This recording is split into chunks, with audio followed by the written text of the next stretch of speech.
moody about. I've been watching my poor descendants trying to hold on to their culture all these years. And I mean a lot of years.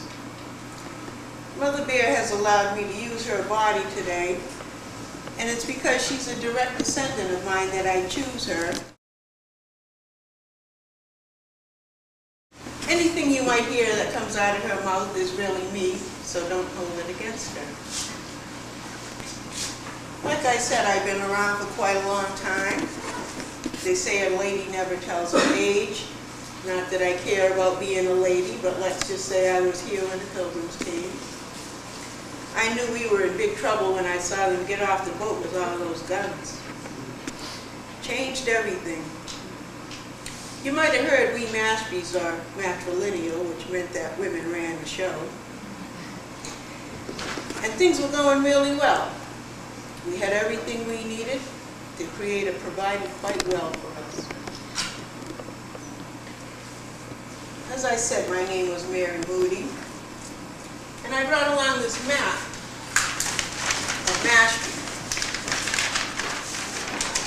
And you'll see that we had quite a beautiful big property here.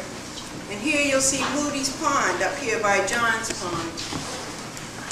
These days, Moody's Pond was a little bit too close to what you guys call Otis Air Force Base. And it got poisoned. And that really, really upset me. And I've been trying to get my descendants to do something about it ever since I heard about it. This is one of my direct descendants. Her name was Namioka Tovey. She was a granddaughter of Ephraim Tovey, who was married to my granddaughter. And this was her husband, Edward James. He was also a native man from over on the vineyard. He was a whaling man. Not too long ago, my descendants came upon a letter that he had written to her. And I want to read it for you now. It was dated February 14, 1881. Dear friend, received your note and was very glad to hear from you. I will come and see you sometime this month. I can't go away without saying goodbye to one who I think is just the fairest and dearest maid of the forest I ever met, your friend, Edward James. You know, it takes quite a woman to inspire a sailor to write words like that. They finally got married, and he couldn't convince her to move away. He sailed all over the world, and he found plenty of places that he would like to settle, but she would not leave Mashpee. That was me, Mary, holding her there. They had these two children, William Leverett James. He became a medicine man in the Mashpee tribe.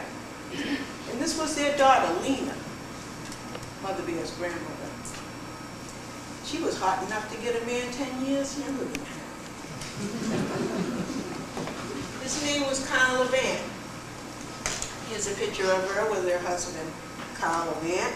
And this was their daughter, Barbara, Mother Bear's mother. Carl, also known as Dutchie, was the son of Mabel and George Levant. Here they all are here. Now, Mabel was quite a power in Mashpee. She was the town clerk for many years.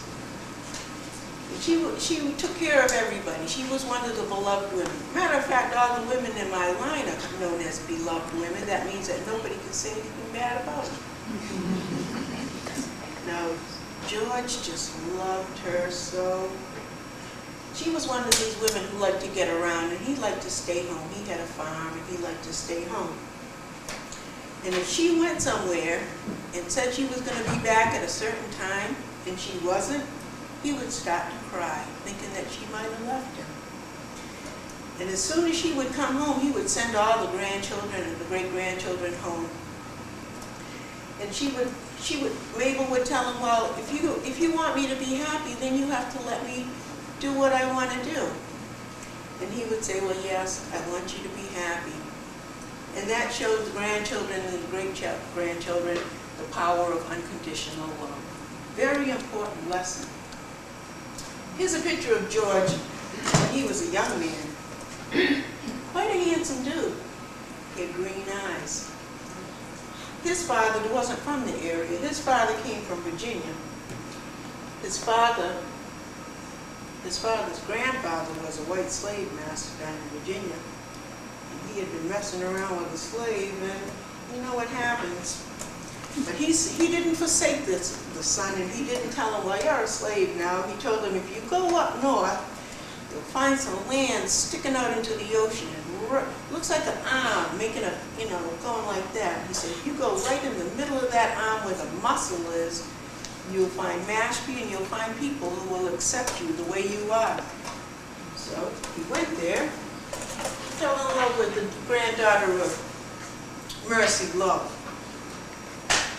You know, sometimes back in the old days, people used to talk about the powerful Mashpee women, and they would call them witches.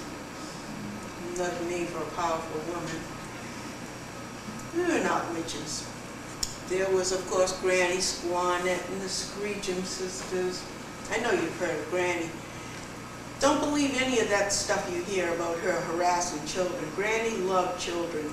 You know, they're the best gift the Creator can give you, children. The Screechum sisters, they were a little different. They couldn't get along. One of them lived on an island off of Katuitt, and she was a friend of pirates. And they say the gold is still buried there on her island, but you can't get it because she'll come back and take care of you. And her sister Sarah, she moved on to South Mashpee, and she held dominion over that place for centuries.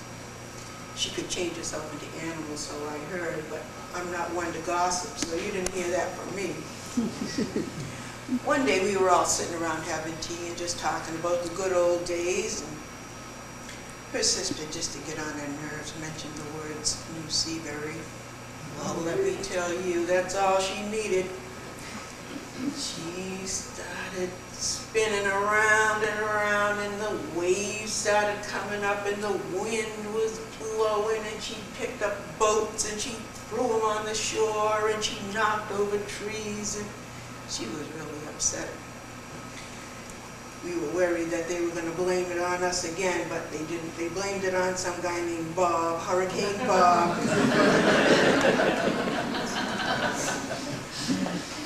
Here's another one of my favorite pictures. This is a picture of a powwow in Mashpee around 1958.